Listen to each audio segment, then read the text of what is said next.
नमस्कार बच्चों, आज हम बात करने वाले हैं पाठ 7 की। अब पाठ 7 बड़ा ही रोचक पाठ है बच्चों, गजब का पाठ है। आप देखेंगे कि किस तरह से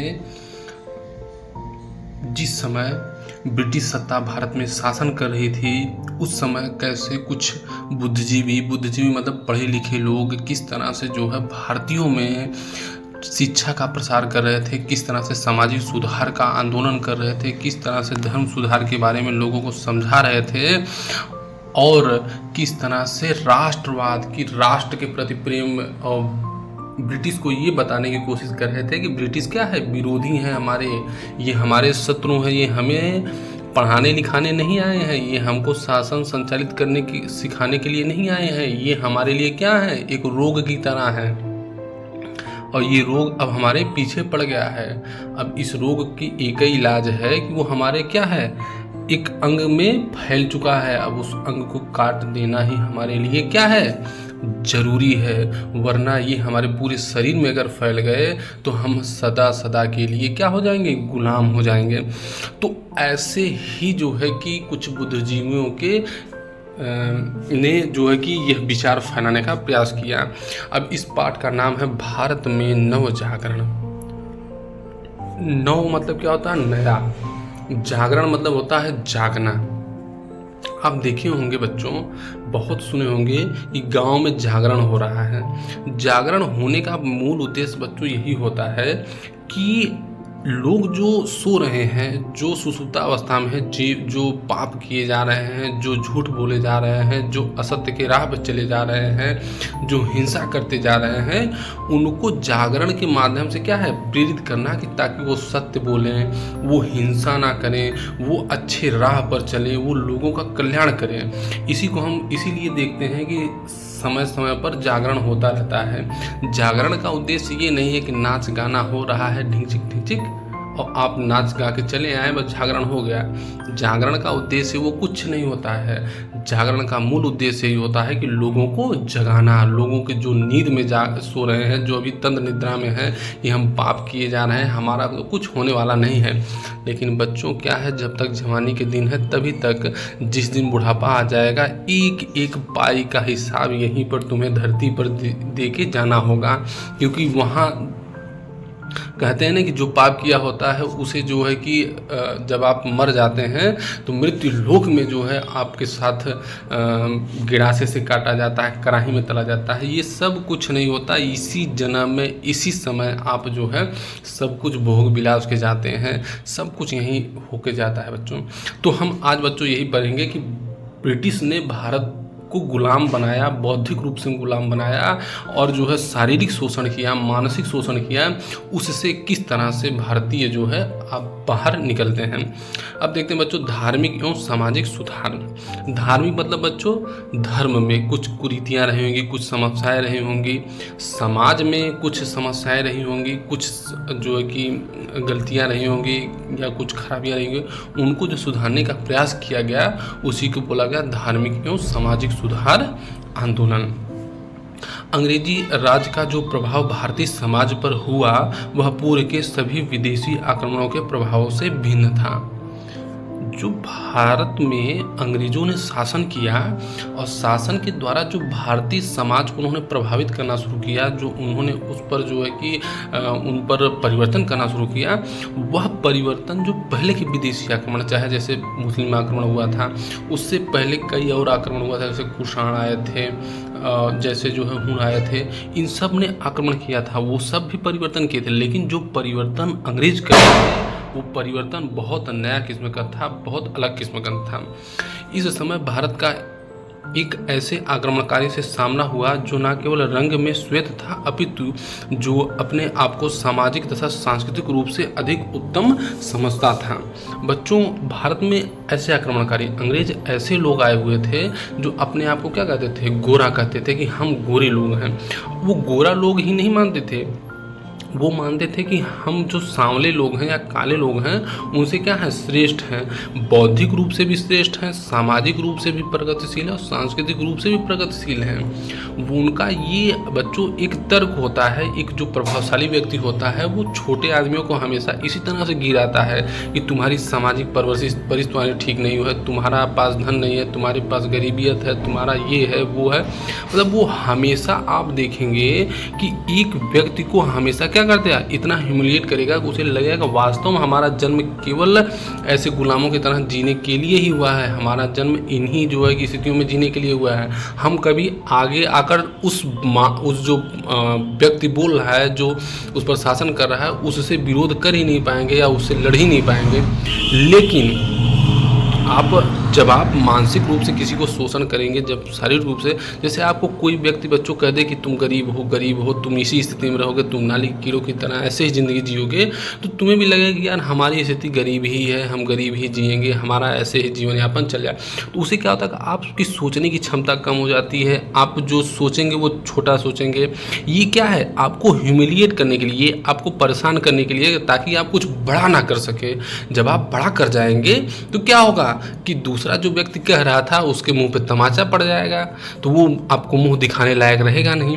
तो इसीलिए देखेंगे कि आप पढ़ने जब जाते हैं तो आपके पड़ोसी बार बार कोचता है, पढ़ाई करने जा रहे हैं, अरे पढ़ी हैं, इनकरे जाए देखा इलाहाबाद में कुल्लुखा बन के घूमत हुए, ऐसे घूमत हैं, वैसे घूमत हैं, लड़की ले घूमत हुए, तमाम तरह के भरिए बात। लेकिन वही दिन जइए तो सक्सेस हो जाए बा, वही का करिए ये सब अपने मुँह करीखा पोत के, अरे हम तो जानत नहीं भैया तो हर लड़का जो की नौकरी पाई, पढ़े में अच्छा हो। तो ये सब हो जाता है परिवर्तन। तो ऐसे ही अंग्रेज ये कह रहे थे कि भारतीय जो हैं सब क्या हैं, सामाजिक रूप से पिछड़े हुए हैं, सांस्कृतिक रूप से पिछड़े हुए हैं, इनकी प्रथाएं अलग है, मूर्ति पूजा ये करते हैं, धर्म में इतना विश्वास करते हैं कि धर्म को सबसे ज़्यादा मानते हैं, समाज इनमें ऊंच नीच की इतनी भावना है कि पूछिए मत। तो वो सब क्या कर रहे थे, भारतीय समाज को दबाने की कोशिश कर रहे थे। 18वीं शताब्दी हमने बताया था बच्चों 100 साल होता है। 18वीं का मतलब होता है 1700 से 1800 के बीच के 100 साल का शासनकाल। 18वीं शताब्दी में यूरोप में एक नवीन बौद्धिक लहर चल रही थी, मतलब एक बौद्धिक लहर, वैचारिक लहर चल रही थी। नवीन चिंतन, तर्कवाद, अन्वेषण की भावना, विज्ञान तथा वैज्ञानिक दृष्टिकोण ने यूरोप के राजनीतिक, सैनिक, आर्थिक तथा धार्मिक सभी पक्षों को प्रभावित किया। मतलब यूरोप में क्या हो रहा था कि उस समय पुनर्जागरण चल रहा था। अब पुनर्जागरण ने क्या किया कि लोगों को नए तरीके से सोचने के लिए आगे बढ़ाया, मतलब तर्क वितर्क करिए, आप वैज्ञानिक दृष्टिकोण अपनाइए, आपको विज्ञान की समझ होनी चाहिए। अगर कोई बात हो रही है तो उसके पीछे कारण क्या है, अगर वो हो रहा है तो मानव के कल्याण के लिए है या नहीं है, इस पर विचार करने लगे लोग। जब इन चीज़ों पर विचार करेंगे तो आपका क्या होगा, राजनीति बदल जाएगी, आपकी सैनिक शक्ति बदल जाएगी, आपका आर्थिक जीवन बदल जाएगा, धार्मिक रूप से आप अलग तरीके से कार्य करने लग जाएंगे। तो यूरोप भारतीयों से बहुत आगे हो गया। लेकिन जब तक ये आप देखेंगे कि जब ये पुनर्जागरण यूरोप में नहीं था तो यूरोप की स्थिति हमसे भी बहुत खराब थी, बहुत बदतर स्थिति में था। यूरोप की इतनी मजाल नहीं थी कि वो भारत पर आकर शासन संचालित कर जाए, लेकिन भारतीयों ने, जब यूरोप में पुनर्जागरण चल रहा था, वहाँ बौद्धिक चिंतन चल रहा था, लोग सोच रहे थे किसी चीज़ के बारे में, विचार कर रहे थे, हथियारों का नया हथियार नए बना रहे थे, नए उपकरण बना रहे थे, नई फैक्ट्रियां लगा रहे थे, नई मशीनें खोज रहे थे। उस समय भारत धर्म में अपने उलझा हुआ था। एक राजा दूसरे राजा को अटैक करके मारता, दूसरा राजा तीसरे राजा का अटैक करके मारता। भारत में यही सब चल रहा था। अब यूरोप सभ्यता का अग्रगणीय महाद्वीप बन गया, मतलब यूँ कहने लगा कि हम सबसे सभ्य हैं, क्योंकि भाई वो विचार करने में या चिंतन करने में वो सबसे आगे निकल गया।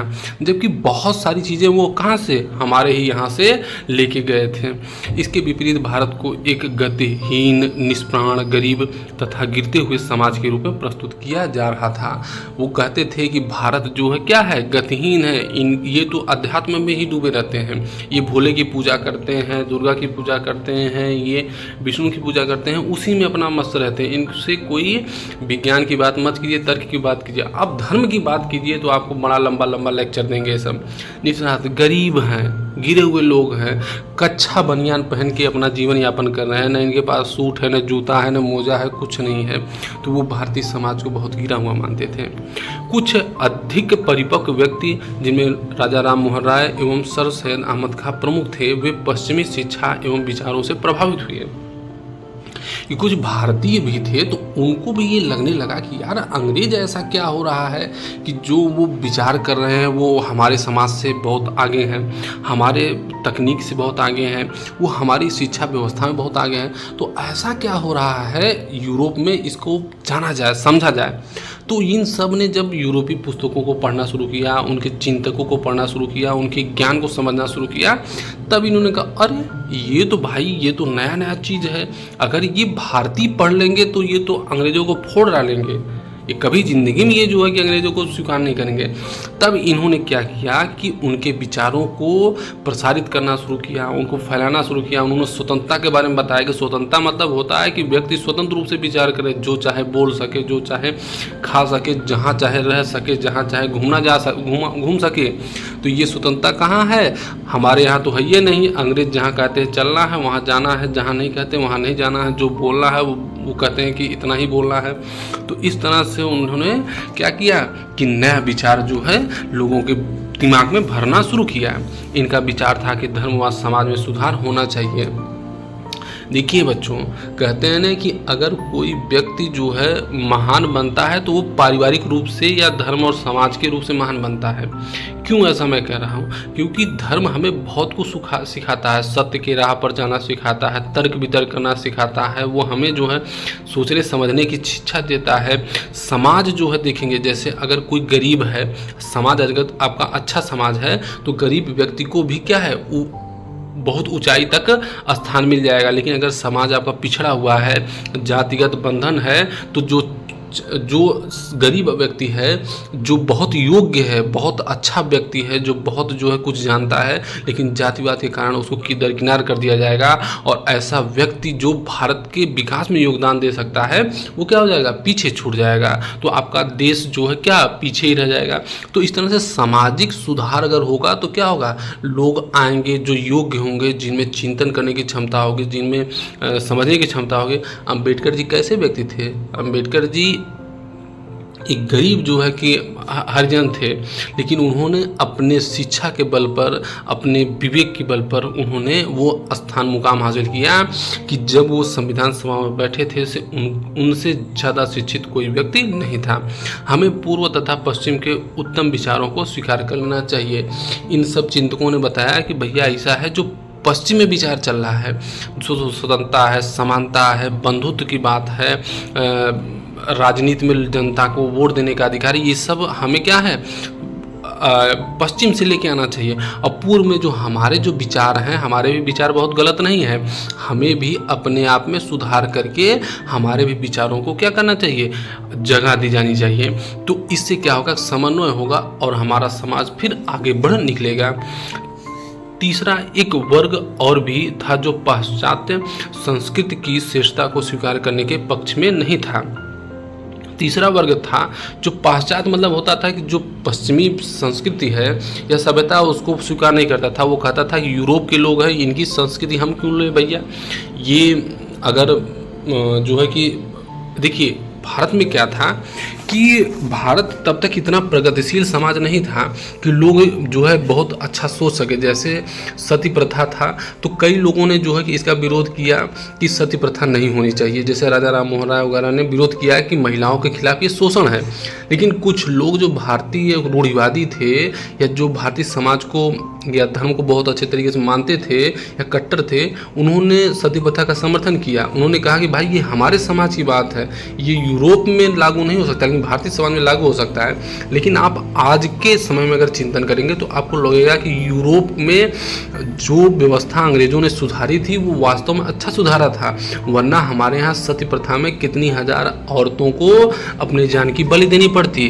तो इसलिए आप देखेंगे कि एक ऐसा वर्ग था जो कह रहा था कि जो सामाजिक सुधार अंग्रेज कर रहे थे उनको लग रहा था कि हमारे समाज में ये हस्तक्षेप कर रहे हैं।